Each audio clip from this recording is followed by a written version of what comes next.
Good afternoon, everyone. I'm Neil Love from Research to Practice, and welcome to Implications of Recent Datasets for the Current and Future Management of Non-Hodgkin Lymphoma. We're going to talk about some of the datasets presented this summer and think about what's going to be happening moving forward to the ASH meeting. We have a great faculty today, Dr. Carla Casulo from the University of Rochester Wilmot Cancer Institute in Rochester, New York, and Dr. Brad Kahl from the Siteman Cancer Center in St. Louis, Missouri.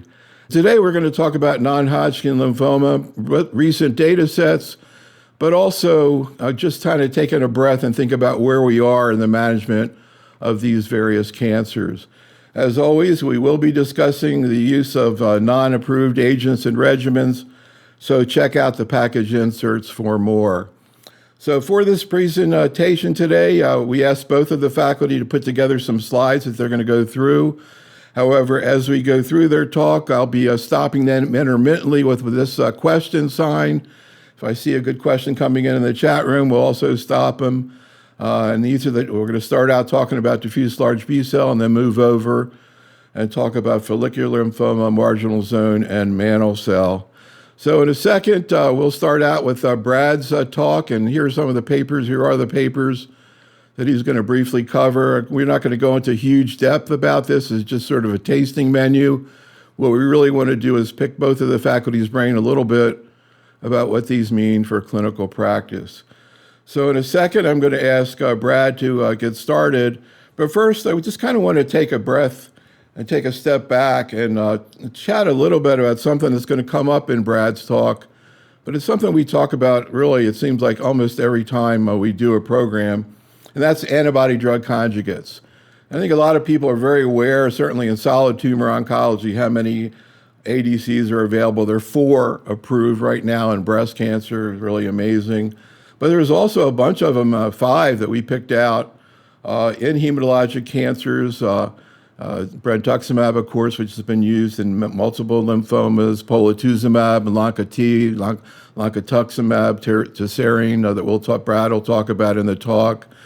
But Carla, just to take a step back globally about ADCs, in many of these situations, really, the ADC is replacing chemotherapy. I mean, that was the original idea. We've been talking about that, and I'm not sure everybody realizes that that's kind of really where this comes from, and that actually these are chemotherapy, it's just, presented in a different way, but they do certainly have toxicities. Just kind of curious how you see the impact of ADCs in hematologic oncology in general, Carla, and whether you see anything in the future. One of the things I thought was interesting is Lonca-T is approved in diffuse large B-cell, and we're going to talk about that, but there's also data in follicular and mantle cell, again, in chemo, kind of as a chemotherapy replacement. Any thoughts in general about the ADCs, Carla? Yeah, thanks for the question. So you raise an important point that ADCs are coming up in many different types of cancers. And really, as you said, it's a way to deliver chemotherapy. And some of these ADCs were sort of developed because blocking the antibody alone wasn't really very effective. So the idea was like you can attach onto that antigen with an antibody and then try to get into the cell to kill the cell in a number of different ways. But the ADC is essentially an antibody that has a linker to it, and then that linker allows better effective delivery of the chemotherapy into the cell. So I think that there are many opportunities for ADCs in lymphoma, and probably more are coming. I don't necessarily see them as replacing chemotherapy, but I see them as adjuncts to current standard, and probably used in combination with other things. Brad, any thoughts? One of the things, it seems in many situations that there's less, dose reduction, doses hold, et cetera, with ADCs. It's not that it doesn't cause toxicity, but often it seems maybe somewhat less than chemotherapy. Any global take on where we are in hematologic cancers with ADCs, Brad? Sure. We're very happy to have these as options for our patients. It's a way to try to deliver chemotherapy in a more targeted way.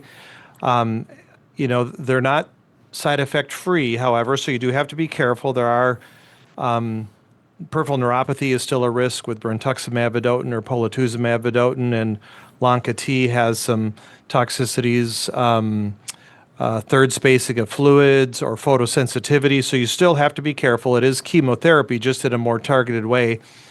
And the final point I'll make about ADCs is you also have to be careful about tumor bulk.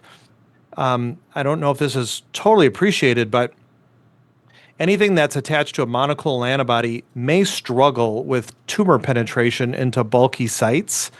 We learned that with single agent rituximab, where it really started to work less well when lymph nodes got over 5 centimeters. We learned that with radioimmunotherapy, where they struggled when lymph nodes were more than 10 centimeters.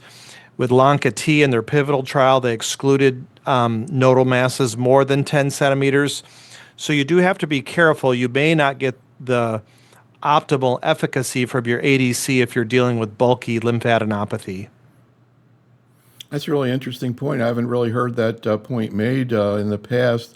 Carla, you're going to talk about follicular and mantle cell, but I know the Lonca-T data is not very mature there. But do you see Lonca-T potentially having a role in those other NHL tumors?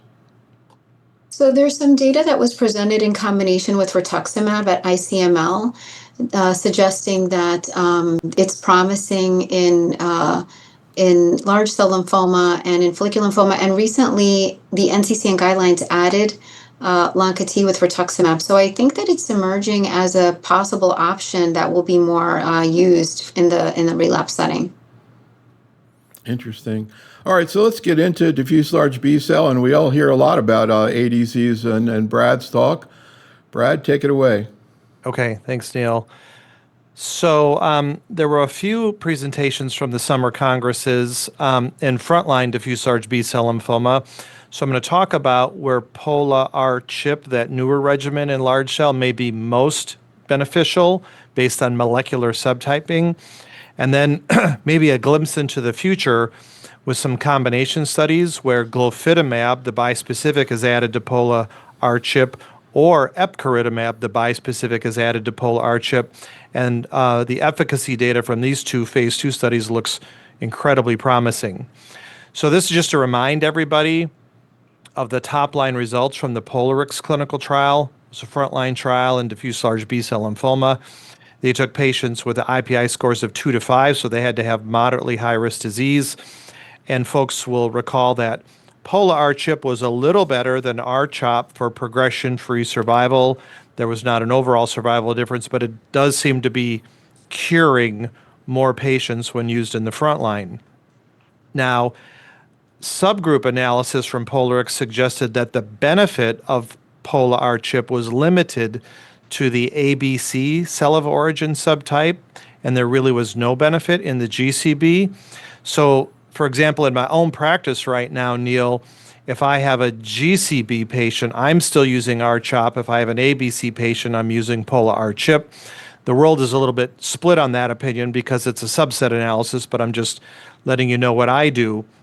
And there was a presentation at ICML that took this a step further in terms of its refinement. So we know that there are at least 5 molecular subsets of diffuse large B-cell lymphoma.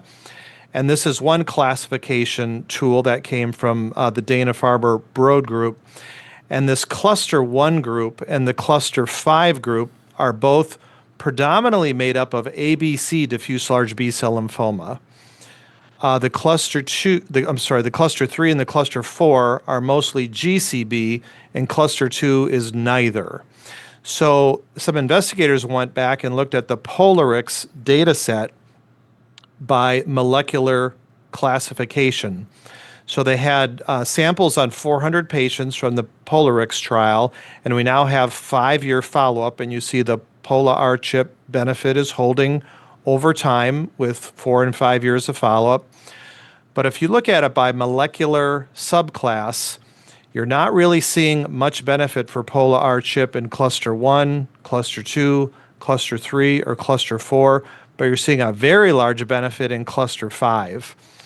And that actually makes some biological sense because cluster 5 is enriched for mutations in CD79B and that whole signaling pathway, which is where polatuzumab vedotin binds to and signals through.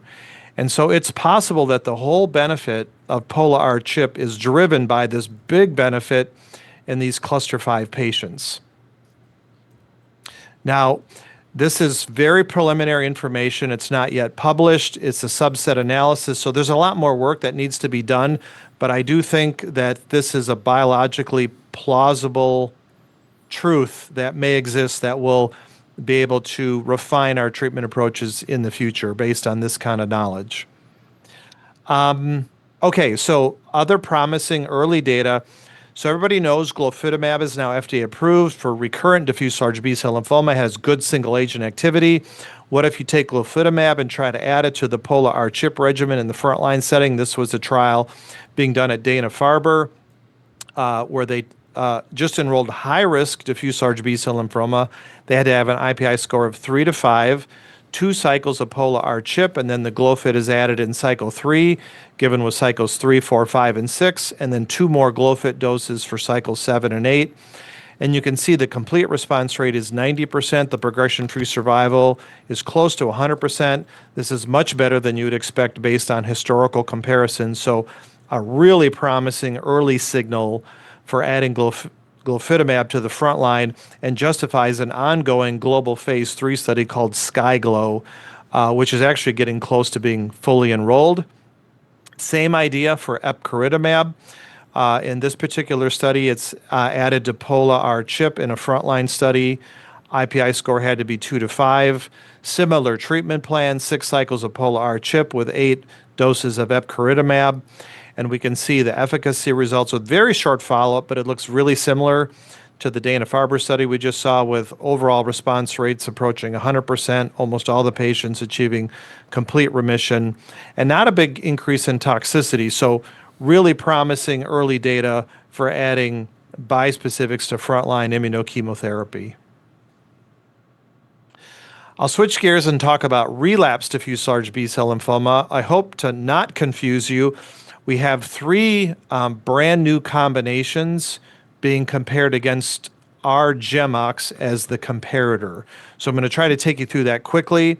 The first one we saw was longer-term follow-up from the StarGlow study. This has already been presented and published, but now we saw 2-year follow-up at ASCO. Just to remind you, this were patients with relapsed large cell who weren't eligible for stem cell transplant, so generally more frail and older people, and randomized to the control of our GemOx or Glofit combined with GemOx. And with longer follow-up, we see a big benefit in terms of progression-free survival for the Glofit GemOx combination, pretty big curve separation. If you look at 18 months, it's 23% versus 46% patients being progression-free. And this is actually translating into an overall survival benefit. Interestingly, Glofit GemOx, which has approval in many countries around the world now, is not approved in the United States, did not get a favorable review from an ODAC advisory committee, but is on the NCCN guidelines in the US. So you should be able to have access to this regimen and be able to get third-party payers to pay for it for your patients. Now, PolarGo is a different study where the antibody drug conjugate polatuzumab vedotin is added to the R-GemOx regimen and then compared against R-GemOx. This was presented at EHA. You can see for best overall response rate, the regimen, which includes polatuzumab, has a much higher overall and complete response rate. You see big benefit in terms of progression-free survival, modest but meaningful benefit in terms of overall survival, similar to the study we just saw called StarGlow. So suggesting if you add Pola to R-GemOx, you're going to increase your efficacy substantially. And then the final study to show you is called SunMo, and this was a late breaker at ICML. And the experimental regimen here was the bispecific antibody mosunetuzumab combined with polatuzumab vedotin. So there's no GemOx in the experimental regimen. It's 2 novel agents compared against our GemOx. So how did this perform in a randomized trial? Just like the others, big benefit for Mos and Pola compared to R-GemOx in terms of the 12-month progression-free survival. So what do you do with all of this? So I tried to summarize it in this slide, and the R-GemOx performed virtually identically in all 3 trials. So I just tried to summarize it in the top line here. Overall response rate around 40%, complete response rate around 25%, 12-month PFS around 18% in all 3 trials. And look at the big benefit for the 3 experimental regimens, whether it's adding Pola, whether it's adding Glofit, or whether it's the Mos and Pola regimen. The overall response rates gets in the 65 to 70% range, complete response rate in the 50 to 60% range, and 12-month progression-free survival getting closer to 50%. So I think we have 3 new regimens that look very attractive. What would be the preferred regimen going forward? Hard to say. None of these are compared head-to-head. None of these are approved yet, but Glofit GemOx is in the NCCN guidelines. I use single-agent glofitamab a lot in 3rd line, but it's not available in 2nd line. So if I had a 2nd-line patient who was frail, couldn't do CAR T, couldn't do transplant, I could easily see myself reaching for Glofit GemOx as the 2nd-line regimen of choice. And I might even drop the GemOx after a few cycles and just finish out with single-agent glofitamab, since I think that's doing most of the heavy lifting in the regimen. And if Mos and Pola gets an indication or makes the guidelines, I could see that being a very appealing regimen, especially in the community, because Mosun is somewhat easier to give than glofitamab. There's less cytokine release syndrome. So I think all 3 of these are going to find a home somewhere in the relapse refractory management strategy. I'll finish up with just some new ADC data in relapsed diffuse large B-cell lymphoma. There's a novel antibody drug conjugate called zilovertamab vedotin. This antibody targets ROR1, which is an overexpressed antigen, uses the vedotin drug conjugate, and this is about to undergo testing in relapsed refractory diffuse large B-cell lymphoma. I'll show you that schema, and I'll quickly show you some updated data from LOTUS-5 and LOTUS-7, which are 2 trials really looking to take LONCA-T to the next level in relapsed refractory diffuse large B-cell lymphoma. So here's what the Waveline trial looks like. It'll be the zilovertamab vedotin regimen plus R-GemOx versus R-GemOx, a lot like that Polar Go study I just showed you. This is just getting underway. Here's the LOTUS-5 trial. This is taking LONCA-T, which has good activity in relapsed large cell, combining it with rituximab, and comparing that against R-GemOx. So this is, you can see, a very popular strategy to getting a registration approval for your agent. There was a lead-in, and the lead-in shows really good efficacy for the rituximab LONCA-T combination.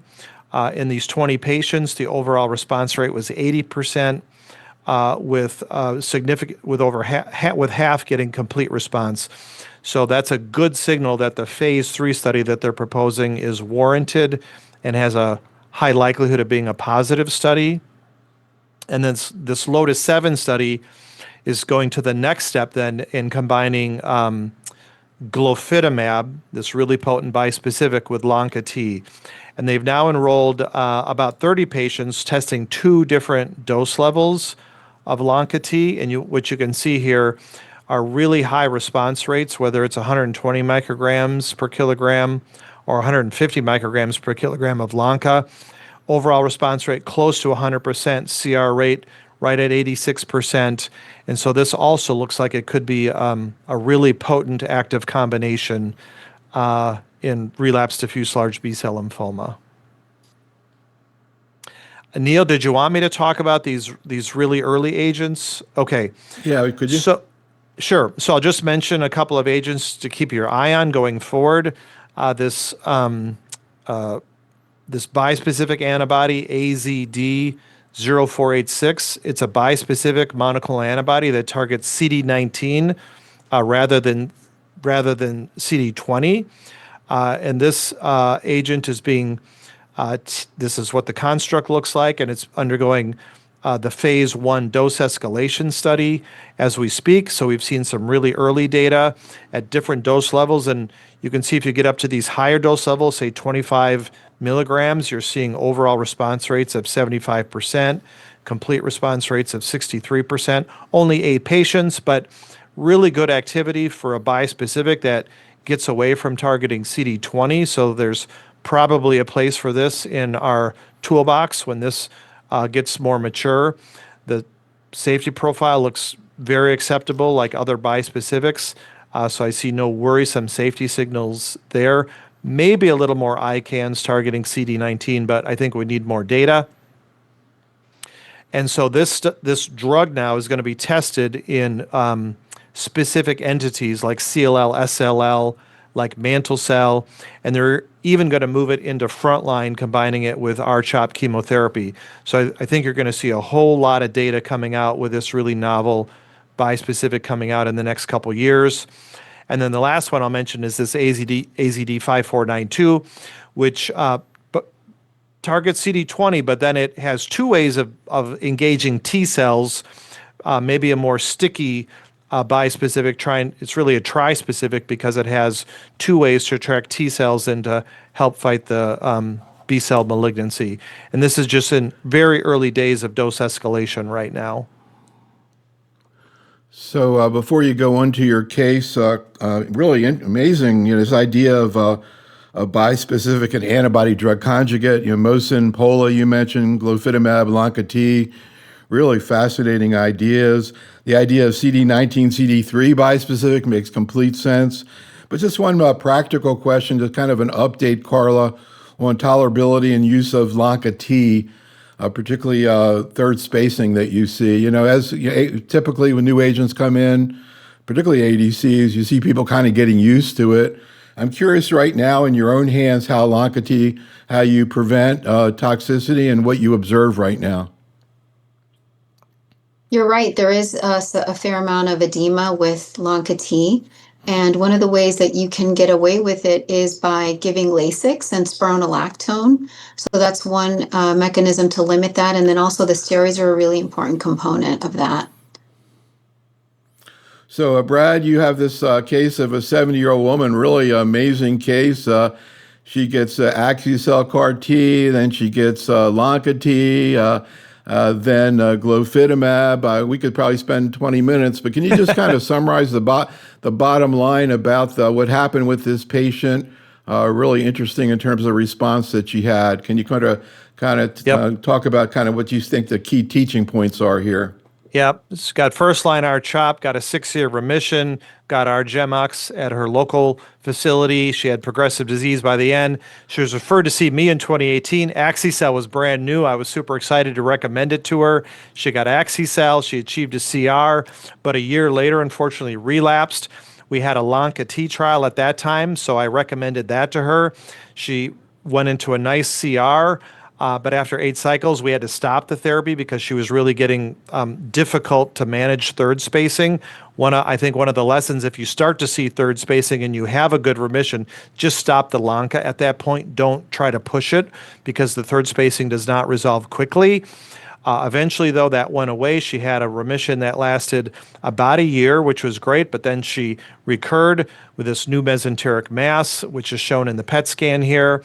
We had glofitamab available as part of a clinical trial, so I offered that to her. And you can see her scan 6 months later. She's in complete remission, and that scan is in August of 2021. And I just saw her in clinic a month ago. Now, it was not complication-free. She went through a lot of therapy, a lot of immunosuppressive therapy. She developed severe hypogammaglobulinemia. Then she had a MAC infection, so she had to go on triple antibiotic therapy for about a year. We've had her on IVIG now for 4 years straight. She had some chronic neutropenia that we had to manage. She eventually pulled out of that, but she's now off antibiotics, off GCSF. She still gets IVIG. I saw her last week. She's age 82. She's still in CR 4 years after glofitamab, and she looks perfect. and her daughter now enjoy their 3-hour drive to St. Louis, and they make sure they get a nice lunch every time they come to see us in clinic. Really amazing case. Carla, any comments, and how typical or atypical are the problems that she had in terms of hypogammaglobulinemia and infection? So she's a pretty heavily pretreated person, which is often the case with large cell lymphoma. They require multiple lines of therapy. It sounds like she's doing great, but the hypogammaglobulinemia is extremely common, particularly after CAR T cell therapy.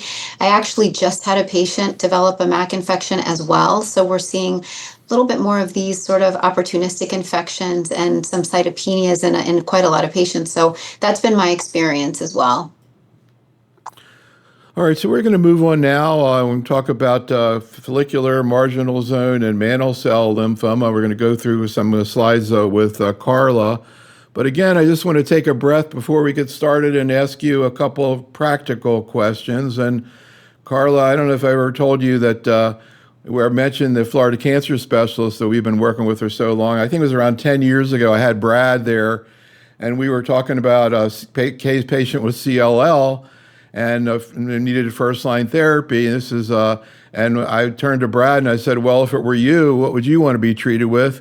And he said, "Well, there's a drug that's not approved right now called ibrutinib, but if it were me, that's what I'd want to get." And obviously, you can see what happened. So I thought that thinking about that, I wanted to kind of take the same kind of thought in terms of where things might be headed, particularly as it relates to bispecifics. But so I'm going to start out with you, Brad. When talking about first-line treatment of FL, either the lower risk or high tumor burden patient, right now, where do you see things heading? If it were you or somebody in your family, where would you like to put a bispecifics? How early? I think, right now they're not available till third line, which feels like a shame because they're such good agents. I would definitely like to have them available right now in second line, and I'm super enthusiastic about the frontline studies that are testing them. I could easily see it being a great bispecific, being a great strategy for low tumor burden follicular lymphoma. Whether it's as potent as, say, BR for high tumor burden remains to be seen, at least as a single agent. It may need to be used in combination.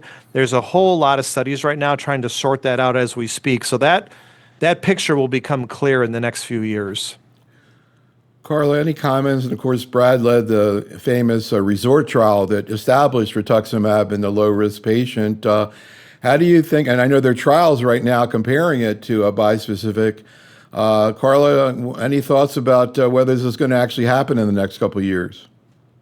I think so. We're seeing a lot of studies that will probably start to mature in the next couple of years, and we'll get a better sense. I think that the challenge with follicular lymphoma and other indolent diseases is that the vast majority of patients will have a good response. The question is, how long is it going to last, and are we compromised or hindering any long-term success of their longevity, their quality of life, and infectious profile with giving them some of these newer treatments? And so, same kind of question for mantle cell, Brad. I always like to talk to Dr. Michael Wong from MD Anderson about his thoughts about this in terms of chemo-free induction trials. I'm curious again for you, or maybe 20 years from now for you or somebody in your family, upfront treatment of mantle cell. Would you want to have chemotherapy? Do you think chemotherapy is here to stay for mantle cell? We've already seen transplant kind of go away. Do you see chemo going away? I think chemo is going to be around for a while in mantle cell. Its outcomes are not as good, and we've come across some chemotherapy regimens that work pretty well, but we've learned in the last year and a half that if you combine a BTK inhibitor with your chemotherapy, you can get outcomes that are so good you can now subtract autologous stem cell transplant from the front line. I wouldn't be surprised if we have some data shortly saying you can get away from high-dose cytarabine, so that would be a big win for patients. We're going to need to do the trials that test chemo-free against chemo-containing before I throw the chemotherapy away. I know Michael is very bullish on chemo-free, and he might be right, but we have to do the right trials and prove it's the right thing to do before we adopt it. So, Carla, if you saw a patient in second opinion, and the first opinion was, again, upfront mantle cell, let's say an older patient, and the first opinion was BTK, either acalabrutinib or zanubrutinib plus rituximab without chemo, would you say, well, that's an interesting idea, but I don't recommend it? Would you say, that seems a reasonable option, even though I might not do it? How would you feel about that situation? Yeah, I think that we can always try to do better than the standard. We know the outcomes with chemotherapy already, and our tendency, at least mine, is to add the BTK inhibitor to frontline therapy with chemo. But there are studies that are looking at zanubrutinib, rituximab in older patients. It's the Alliance trial, which we have open right now. I love that option because there's an opportunity to stay on maintenance depending on their randomization or just observe them. So I like the idea of less toxic treatment in older adults, but I think that the jury's still out. Brad, is your usual first line regimen at this point Acala BR? Yeah, yes. For younger patients, if I'm doing like a triangle strategy, it would be BR-based regimen with either a Kalu or Xanu, both really good BTK inhibitors. Older patients, interestingly, if I'm giving them BR, I am not adding the BTK inhibitor. This would be referencing the ECHO data set. It's a complicated discussion. I don't know if Carla is going to get into it at all. There's a progression-free survival benefit without an overall survival benefit, but you're kind of exhausting your BTK in the front line. So I'm not sure if that's worth it to use it up completely. In Triangle, the BTK inhibitor is time limited. In ECHO, it's given indefinitely. There's a big difference there, in my opinion. So I'm not adding BTK to BR for my older patients at this time. But I am enrolling patients on the trial Carla just mentioned, which is chemo-free, BTK plus anti-CD20. So these are good questions, Neil. I wish I had definitive answers for you right now. We're just generating a lot of data right now, trying to figure out what's the best strategy going forward. I agree So with we'll you look at because you don't want to exhaust, your BTK up front because that patient who's older may not necessarily be eligible for CAR T in the future, or they may have limited options. So that's definitely a concern. All right, well, let's take a look at some of the data that has come out this summer in FL and marginal zone and mantle cell. Carla. Okay, great. So thanks for the invitation. I'm going to start with a case. So this is a patient with relapsed follicular lymphoma with early relapse. So this is a 59-year-old, no past medical history, treated with R-CHOP at the time for 6 cycles with complete response, and then a little over a year later develops recurrent disease, and biopsy reveals classical follicular lymphoma, no concern for transformation on the biopsy or based on the SUV on the PET scan. So where are we now for new options in the second line treatment of follicular lymphoma? So we know that the R-squared regimen based on the AUGMENT trial is a very routinely used second line strategy. R-squared is also occasionally used in the first line setting, but the InMind study was a randomized phase 3 placebo-controlled trial that looked at adding tafasitamab to the R-squared regimen. So this included patients with follicular and marginal zone lymphoma in the second line, so 1 or more prior lines of treatment. They couldn't have had prior treatment with lenalidomide first line. And so they were randomized 1-to-1 to tafasitamab R-squared against placebo R-squared, and the primary endpoint was progression-free survival, and this was time-limited therapy for 12 cycles. So the combination of tafasitamab with R-squared resulted in a better progression-free survival compared to the placebo with R-squared. And then when they looked across different subsets of patients, like those with POD24, those who had refractory to prior anti-CD20 or number of prior lines, it seems like the benefit was sustained across all subgroups.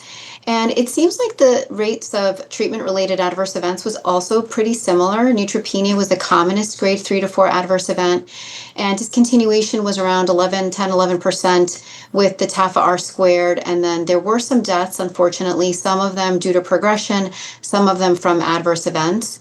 And interestingly, the patients who received R-squared here had a little bit lower efficacy compared to what you saw in the AUGMENT trial. This was closer to the rituximab control arm in the AUGMENT trial, although different mechanism of disease assessment. And so it is definitely a different patient population as well. So shifting gears to a later relapse. So this is a patient with relapsed follicular lymphoma. She previously had triple negative breast cancer. She had chemotherapy and was in remission from that. And then she developed high tumor burden follicular, treated with bendamustine rituximab for 6 cycles, and then had a complete response, relapsed 5 years later. So this is her PET scan showing bilateral axillary lymphadenopathy, mesenteric, as well as inguinal lymphadenopathy, but the SUVs were dim, so no concern for transformation here either. And her biopsy proved that it was only classical follicular lymphoma. So at the time she was treated with R squared, she had a complete response. However, that was short-lived. About a year later, she developed recurrent classical follicular lymphoma with bulky disease, pleural involvement. So what some would call higher risk disease, given that she has disease bulk and extranodal sites. So what is on the horizon for third-line follicular lymphoma? So this is a space where we have bispecific antibodies, and we also have CAR T-cell therapy. We have clinical trials, so lots of options here. So let's see what the updates were over the summer. So there were some updates using bispecific antibodies at EHA. So the mosunetuzumab fixed duration subcutaneous trial was reported on by George Hess and colleagues, and this was looking at patients with high-risk features. Here, this was a phase 2 dose expansion cohort with a smaller amount, 94 patients. About half of them were double refractory, about half of them had POD24 from start of first-line treatment, and then about 25% of them had bulky disease. So this is looking again at the subcutaneous version of mosunetuzumab, not the intravenous version. So here in the entire population, overall response rate was about 76%. Complete response rate was about 60%. And then when you look across the different subgroups, the high-risk subgroups, 72% overall response rate with bulk disease, elevated LDH. So you could see that the responses seem to be sustained across the high-risk subgroups. And the duration of complete response were also sustained across the high-risk subgroups. Median progression-free survival was about 2 years with mosunetuzumab. When you look at infections, which is something that we were talking about earlier, what's the infectious profile? Unfortunately, a high proportion of patients do have infections. The majority of these seem to be viral infections. And at the time that a lot of these bispecific trials are conducted, it was during the COVID era. So a lot of them are COVID-related infections and COVID-related deaths, unfortunately. And I think that we're seeing possibly other viral reactivations here, herpes, zoster, and as you treat more patients with this, you are seeing more infections. So you have to be mindful of infectious risk. Epcoritamab was also followed up on in EHA by Dr. Vitolo and colleagues. This was 3-year follow-up from 2 cohorts and a dose optimization cohort, which added a 3 milligram subcutaneous dose of epcoritamab. So you can see here that the dosing schedule is a little bit different compared to mosunetuzumab. It's more frequent dosing. And here this was given at the recommended phase 2 dose, 48 milligrams, until progression of disease or toxicity. So this is a different duration of treatment. And what we can see here is that they divided up the outcomes in terms of patients who had COVID-adjusted events and those without COVID-adjusted events.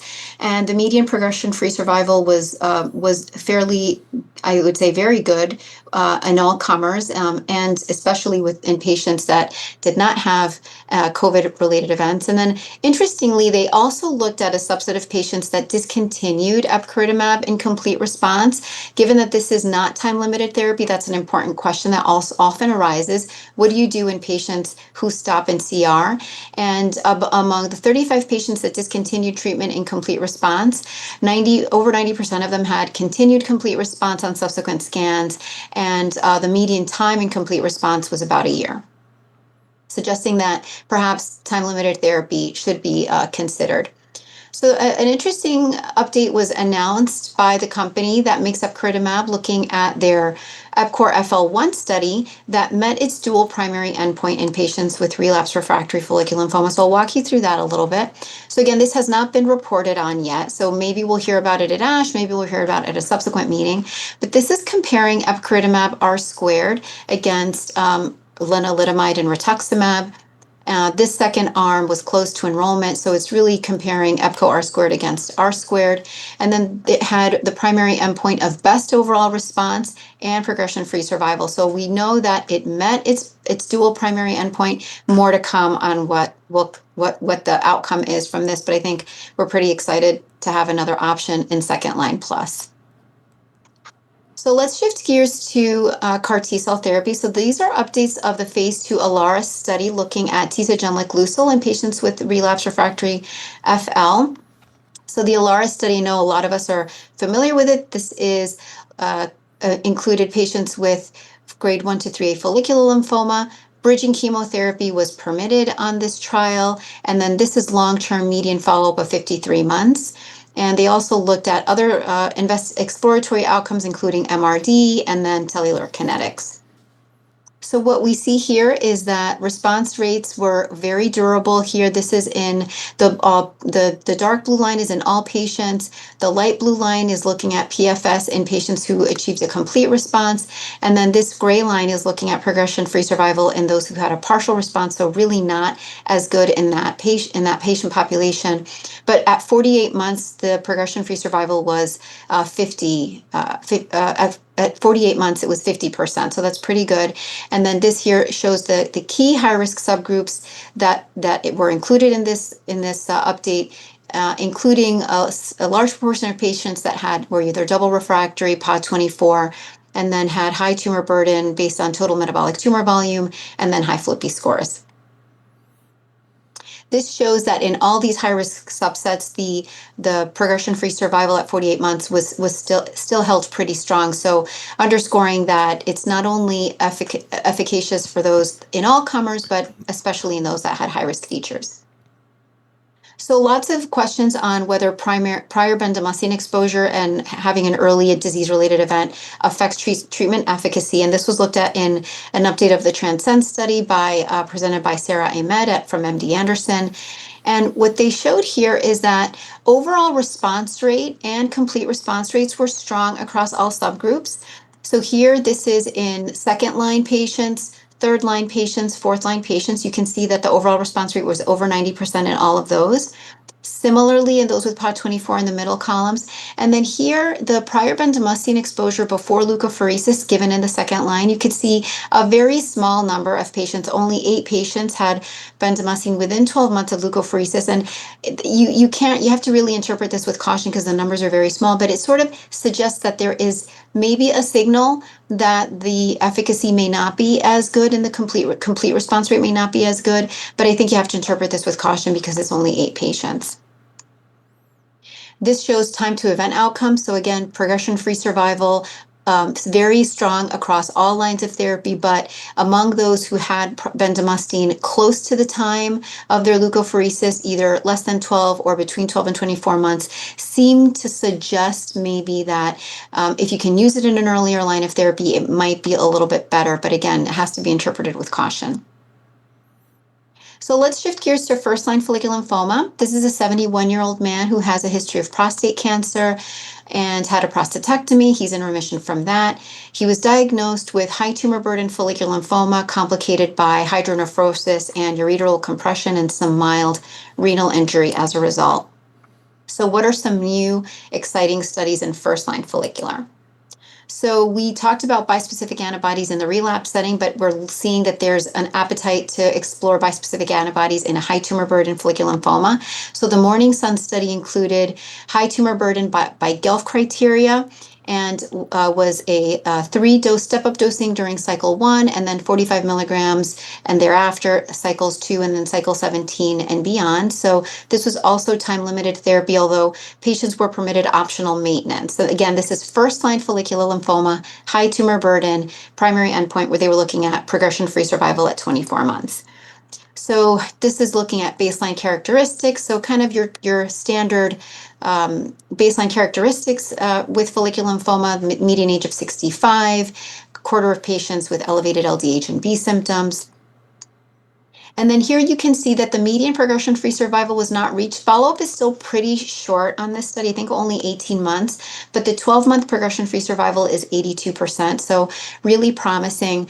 There were some toxicities, and grade 3 toxicities were low, but cytokine release syndrome occurred in around 30% and seemed to be largely grade 1.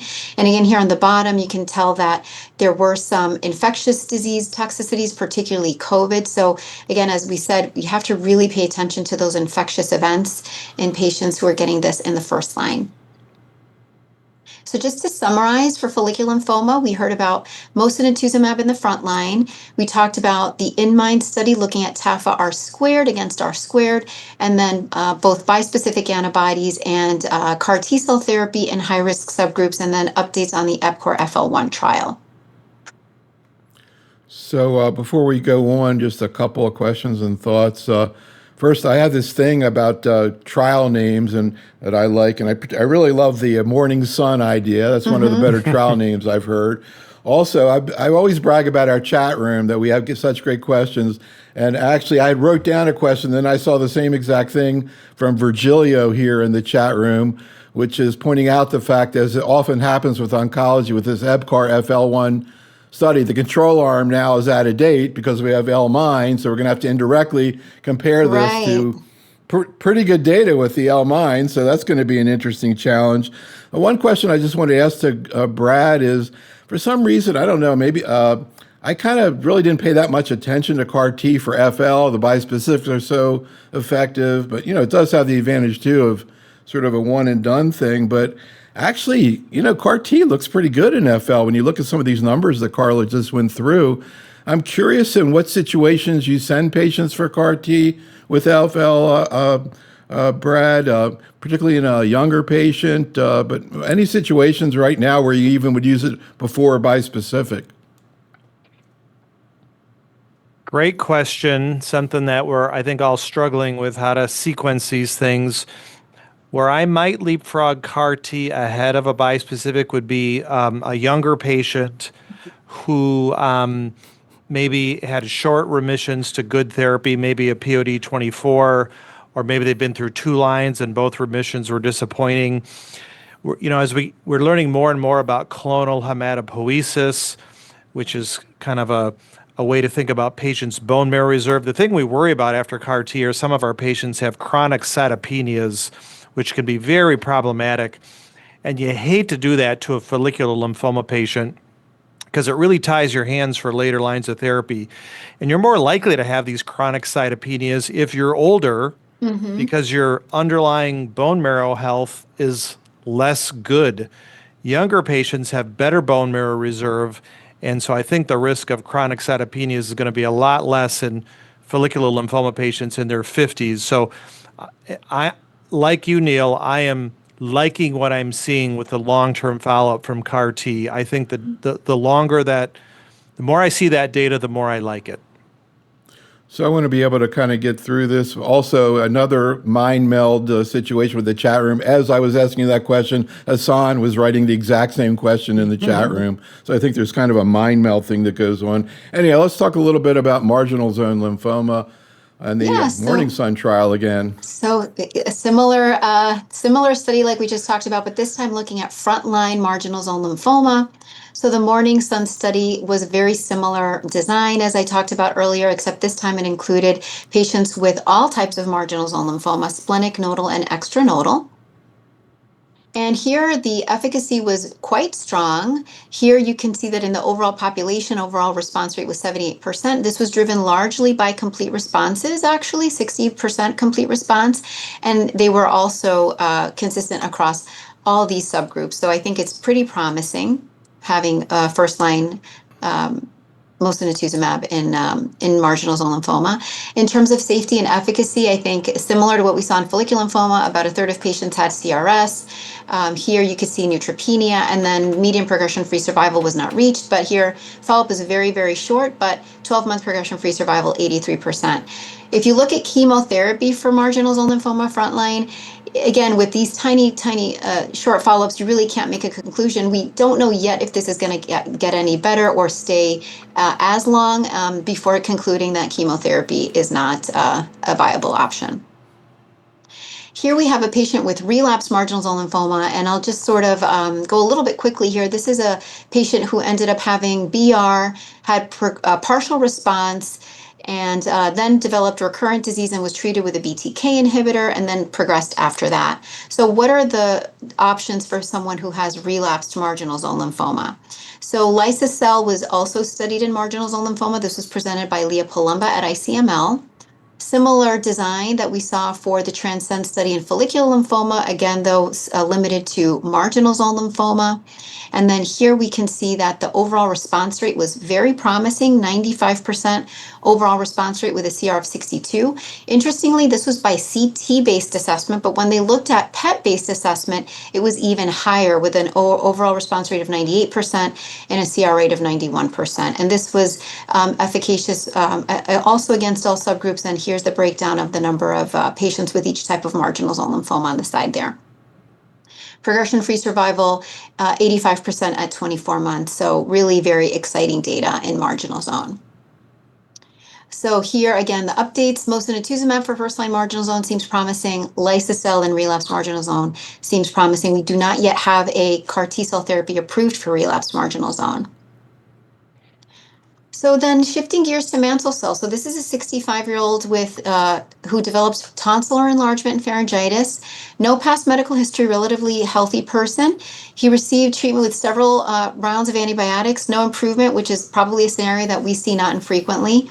He had a tonsillar biopsy ultimately showing mantle cell lymphoma with a K67 index of 40%, intermediate risk MIPI, and GIST testing was reassuringly normal with no mutations in P53, but he has widespread disease and bone marrow involvement. So he began treatment with bendamustine, rituximab, and acalabrutinib.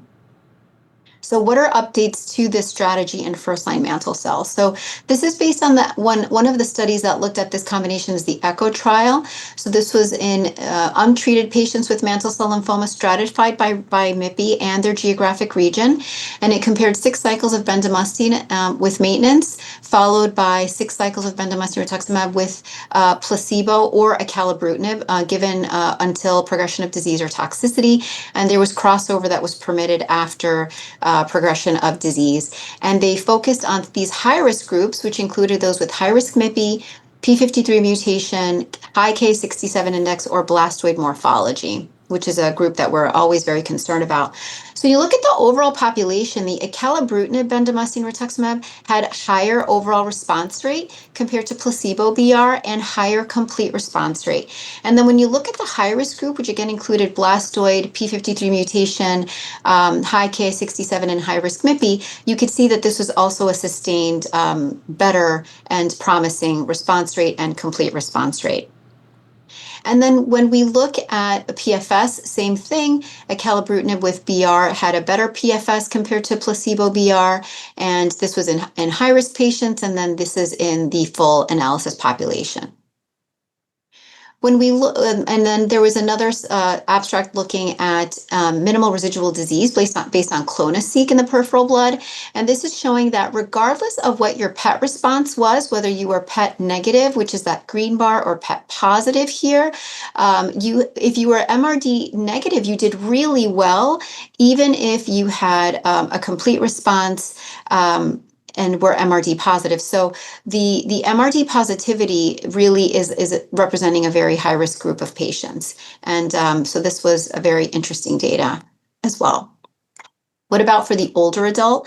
So acalabrutinib in combination with rituximab was evaluated by Jane at ICML. This was a smaller single institution study that tested acalabrutinib with rituximab. Acalabrutinib was continued beyond 24 months, and then the rituximab was given weekly up to 2 years. And they also looked at MRD-based assessment with clonoSEQ. And here too, PFS looked very promising. 3-year PFS of 84%. Median progression-free survival was not reached. This is based on time to recurrence. So I think that the chemo-free option in the older adult population is really promising, and we have an ongoing alliance trial looking at zanubrutinib with rituximab in this population as well. So again, for frontline mantle cell, the ECHO trial update suggested that acalabrutinib BR is superior, and achieving MRD negativity is really pivotal. And then again, acalabrutinib with rituximab in the frontline older adult patient is a promising strategy. That's it. Thank you. Just a couple of follow-up questions. So Brad, getting back to what we were talking about before, first-line therapy of mantle cell, what would you do if it were you? How about if you were P53 positive? You still want chemo? No, that's where chemotherapy looks to be definitely inferior to targeted therapy. So if I'm P53 mutated, I would go for a chemo-free regimen, and probably the one that is getting the most use right now is a combination called BOVIN, Right. which is zanubrutinib, obinutuzumab, venetoclax. Agree. And another question, Brad, the MRD data looked very interesting that Carla just presented from the ECHO study. Do you think that could or should be part of the management of these patients? Well, what I'd like to see are studies using MRD to make treatment decisions as opposed to just using it as a generic prognostic tool. You know, if I achieve MRD negativity, can I stop my BTK inhibitor and give my patient a treatment-free interval? Or if I can't get to MRD negativity, should I add in another agent? Those are the kind of studies I'd like to see executed that would tell us how to use MRD to make clinical decisions. So, Carla, anything you want to add to what Brad just said about P53 and MRD? And also, any follow-up on your 65-year-old man? You say he was treated with acala, bendamustine, and rituximab. How did you do? He did well. He went on to CAR T-cell therapy, and he's doing well. He's in remission right now. And then with regards to the question about the P53 mutation in mantle cell lymphoma, I completely concur that we need an intact P53 to have chemotherapy be effective. So mutations in P53 really represent a huge challenge. And we also have been considering the BOVIN regimen for those patients. So, Brad, anything that you expect to be presented up at ASH that you might want to comment on, whether you know, or any maturing trials in general that you're particularly interested in seeing the results of? Well, I think Carla hit on the one that I think will be the most interesting, the R squared plus EPCO versus R squared study in relapsed follicular. That, and then you're going to have to compare it against L-MIND, of course, but that could change standard of care in second-line follicular. Agree. And Carla, a question from the chat room. What about pirtobrutinib earlier in mantle cell, like in first line? There's a CLL trial out there that I guess we're going to see soon, first line pirtobrutinib. What about pirtobrutinib up front in mantle cell? I have not used pirtobrutinib up front in mantle cell lymphoma, but it is an effective drug for patients who have relapsed after BTK inhibitors. But I've not used it up front. Well, thanks so much to Carla and Brad for working with us tonight. Audience, thank you for attending. Be safe, stay well, and have a great night. Thanks so much, Carla. Thanks, Brad. Yeah, thank you so much. Thank you. Have a good one.